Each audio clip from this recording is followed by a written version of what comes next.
Hello dear friends and astrology lovers. This is a video for October 2024. It's very dynamic month, but the same will be November, December and many other months in front of us.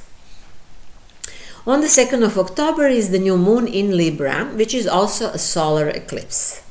And on the 17th of October is a full moon in Aries. Then Sun is until the 22nd in Libra, after that in Scorpio. Mercury is until the 13th in Libra, then it's in Scorpio. Mars is in the Crab sign, this is that Cancer, but we will say Crab. All month. Jupiter is in Gemini, retrograde from the 9th.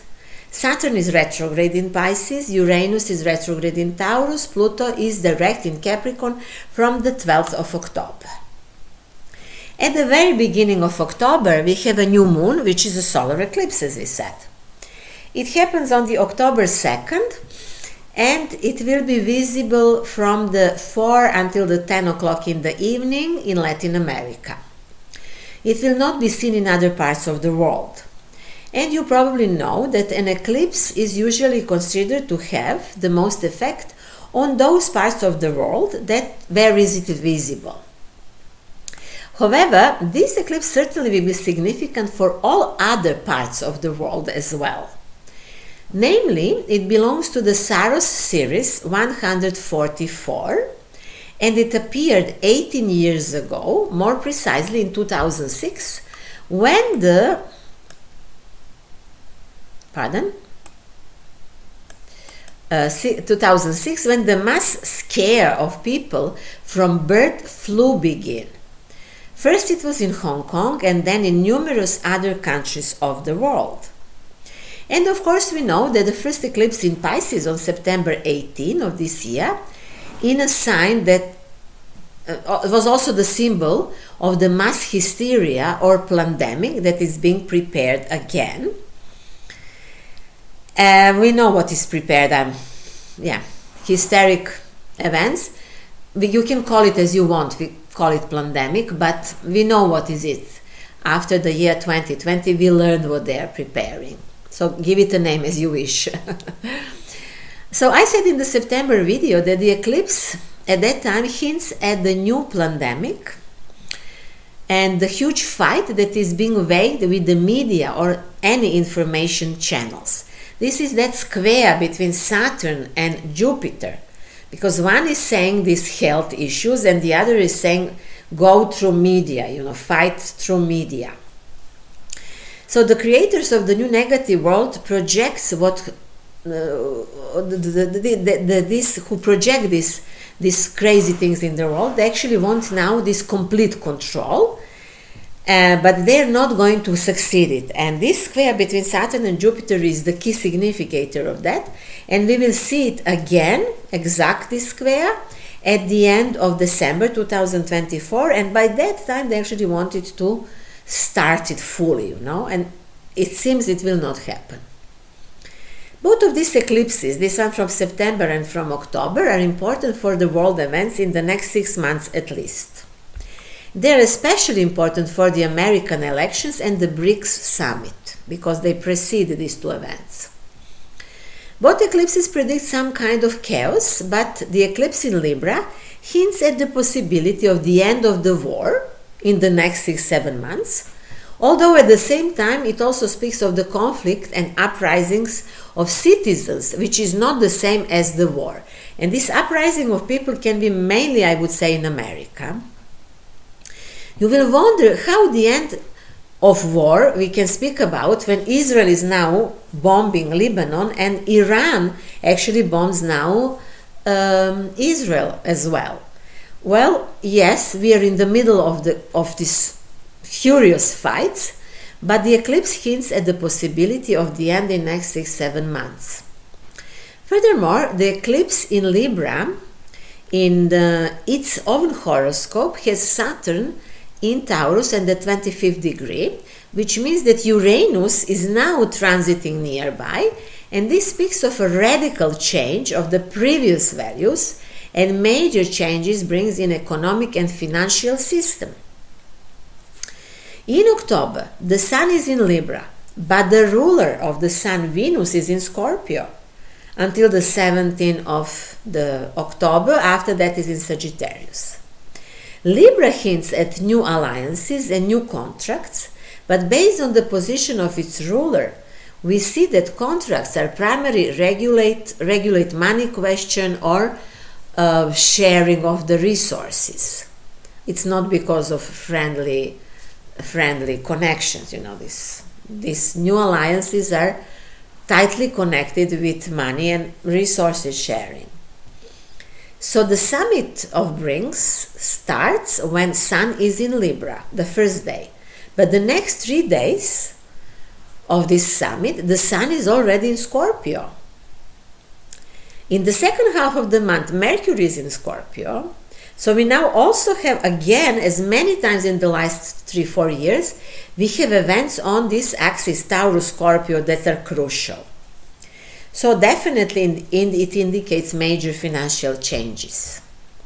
It is an open secret that the time has come to pay Americans' debts.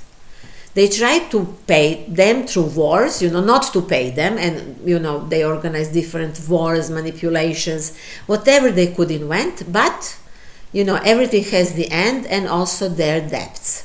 So the most indebted country in the world is about to collapse, and there are also possible major conflicts over the elections in America due to the opposition of Mars and Pluto, but we will speak more about that in November video. It is also expected that the BRICS countries will announce a new currency now in October. It is certain that they will no longer trade in dollars, that they will trade in national currencies, and according to some, that a new currency will be announced for mutual trade. What chance that currency has for success if it is announced while Venus is in Scorpio, it remains to be seen. But we can overlook that it will go through some transformative processes during its existence. It is also expected that the BRICS countries will also announce some new insurances and different money questions in a new way. They will present them. So definitely it is something about new economic monetary system that is being created, that is coming.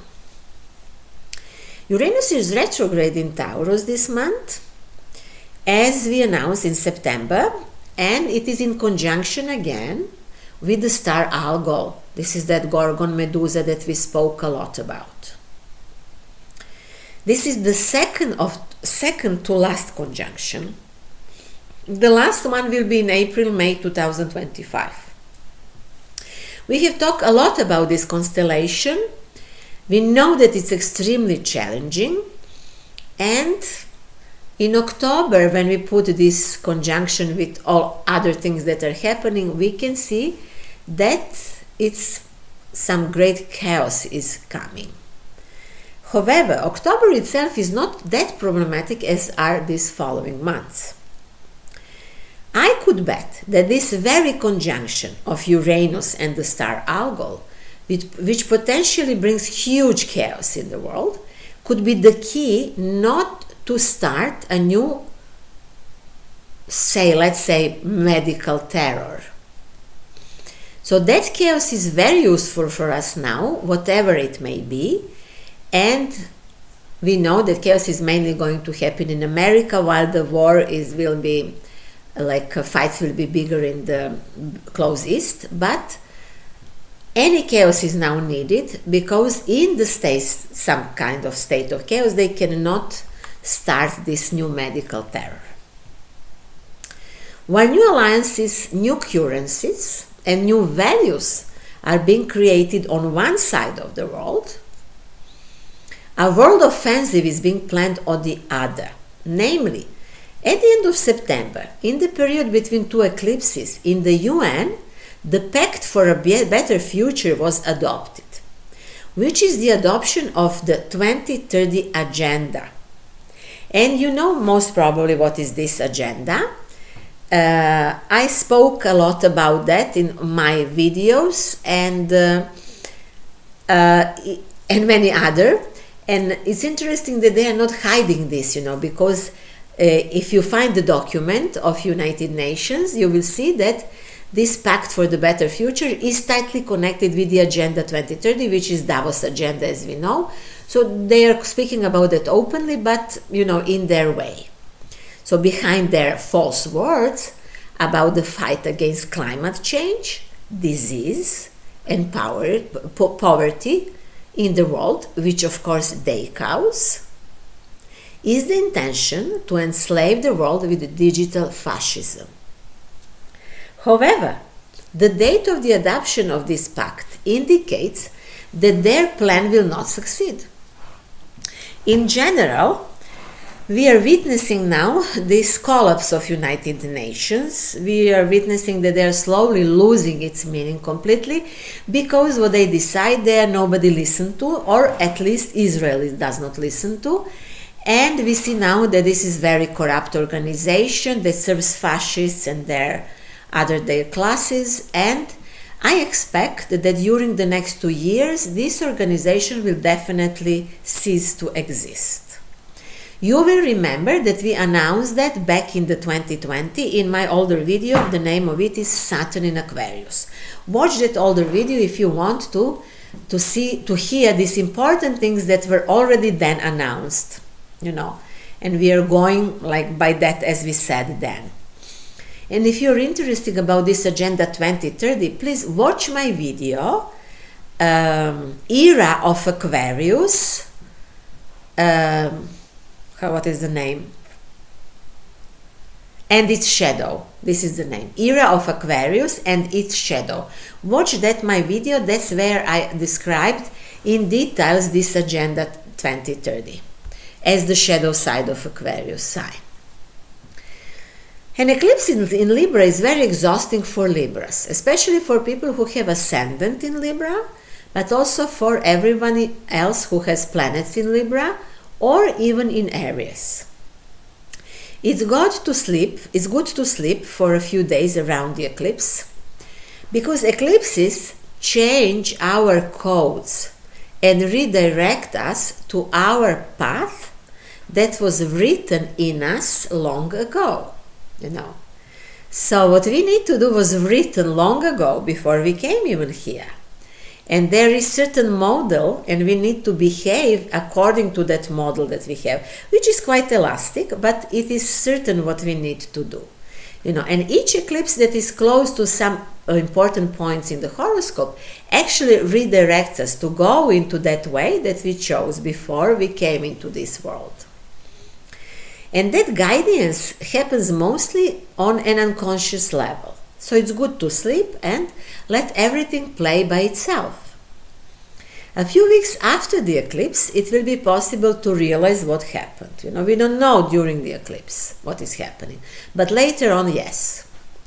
So people who have planets or ascendant around the 10th degree of Libra, let's say plus minus 2 degrees, are now going through a very significant time, especially people who have Sun, Moon, or the Ascendant. Or those who have Sun, Moon, or the Ascendant on the exact 10th degree, they are going to a very special period of life. The life will show to them that they reach the crossroad, and they need now to decide which way to go. And they know where to go, actually, but it's still on the subconscious level. And this is a process, and this process lasts for months, so don't expect that something will happen exactly on the 2nd or 3rd of October. No, this is happening for months and will last few months, even 6-7 months later. Of course, the topic of this eclipse is relationship, partnership, marriage, personal values, and the question of one's own identity, what he thinks that he is or she is. During a solar eclipse, you should take care of your eyes. The ancient people knew that the sun is connected with eyes. This is the organ that is the most connected with the sky on the sky and sun in the horoscope. And they never watched the eclipse of the sun. And even around those days, they were hidden in the hole. October after the eclipse brings some happy and dynamic days. Already on October 4th, immediately after the eclipse, Venus, which is the ruler of the eclipse, will be in the trine with Saturn, which is very promising. It looks that we are able to accept our fate, so to say, whatever fate for you means. It is a very good day for permanent contracts and agreements also. Furthermore, October 8 is also very rich. Venus is in trine with Mars and Mercury is in trine with Jupiter. It is the day when we have an air and water trine. Excellent day for negotiation contracts, for buying, for selling, for love encounters and the like. From October 13 to 17 there are many aspects, some tense, some harmonious. And all of them will lead to the climax, that is the full moon in Aries on October 17. Let's mention that before the full moon on the October 13, the Sun will be in trine with Jupiter. And this is one of those happy days that we wait all year for. However, on the 13th of October, we have the square with Pluto. And this affects mainly Libras and Gemini people. This is very interesting because at the same day, people have a feeling that everything is possible, like life brings endless possibilities. This is the trine. But the square with Pluto is saying, well, are you sure about, do you really believe in that, or you're just repeating something that you heard? You know, this is that Pluto with its hat. Nobody can see his face, suddenly appearing from the subconscious, making us afraid of everything that we thought we knew. So, yes, definitely this is the day of a deep, deep reflection, but very interesting one. So the full moon is then on the 17th of October. That day is a sextile between Venus and Pluto.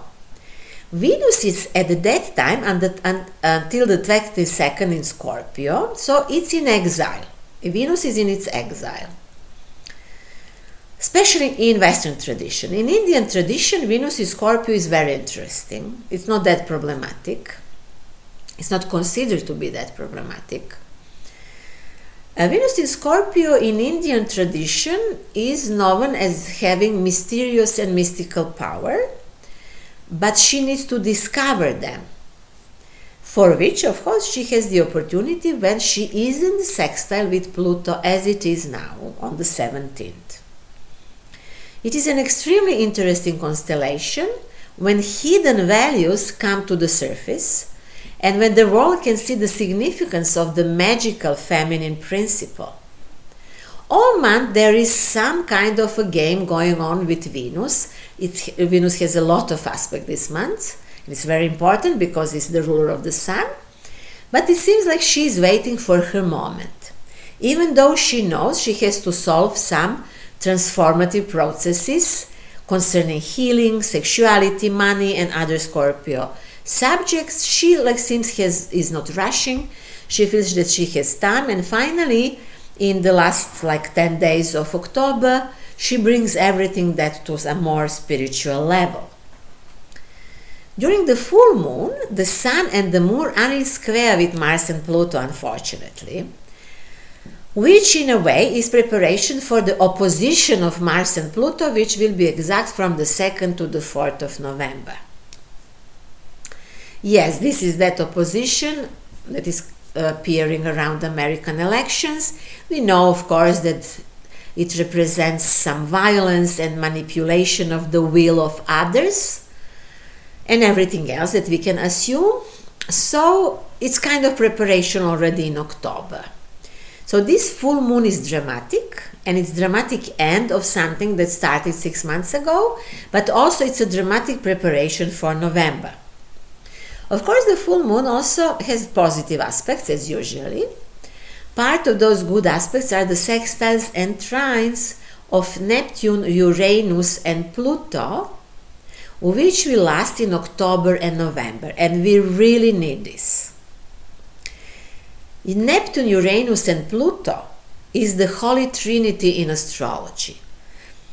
Uranus Brahma, Neptune Vishnu, and Pluto Shiva. The forces that initiate everything in the world. All world events depend on those 3 planets.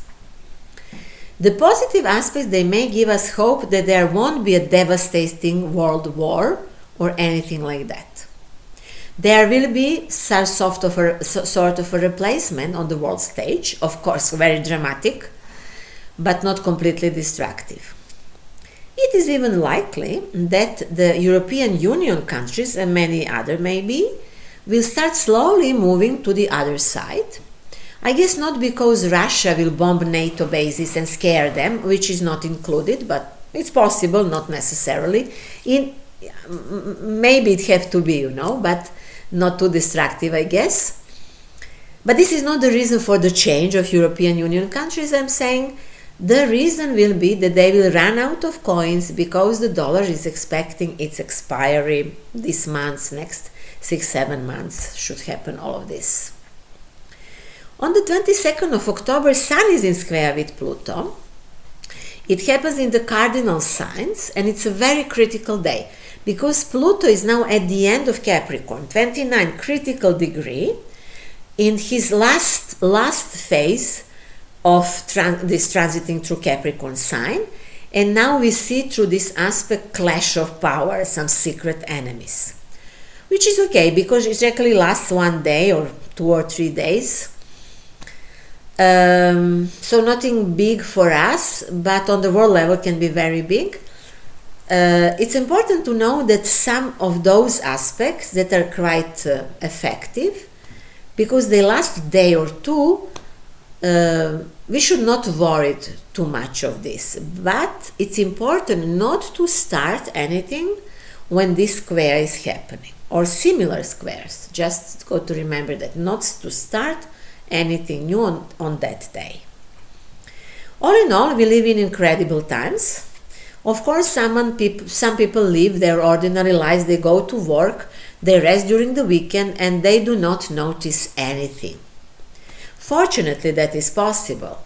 Let's thank God every day that we are going through this turbulent period in the history of mankind relatively easily, because in some countries people are suffering and dying massively, but some of us are saved, and we should pray not only for us but also for those who are dying and who are in these countries where war is wagging in a crazy way. Definitely October brings great dynamic, especially to water signs. After all, Mars is now in the sign of Crab. When I see water signs, I mean Crabs, Scorpio and Pisces. For them, it's a time for action if they want, or they can just be lazy this month. Pisces still have Saturn in their sign, which is the biggest test of maturity. But the October aspects help them to revive a little bit and to be more free and relax. Trines are also in air signs, especially in the first half of October, which bring happy circumstances to Libras, Gemini and Aquarius people. And to everyone else also potentially these trines can be very useful. Everything depends on the personal horoscope. And that's all for now that I wanted to tell you in this October video. I have many lectures in October in Prague and also in some other countries in Czech Republic, and also next week I'm going to be in Belgrade in Serbia, having also lectures and different actions. If you're interested in if you are some of those countries, even if you are watching video in English, write to me, I will send you my schedule. If you're interested in ordering consultancy with me based on astropsychology, based on the method that I call the change of the code, the change of the perception, based on Feng Shui or anything else that I do, please contact me or check what I offer on my web pages, symbolicthinking.net. If you like this video, like it, share it and subscribe to my channel, and thank you very, very much for that in advance. I wish all of us to be on the right side of the scales when now they start moving. And see you soon.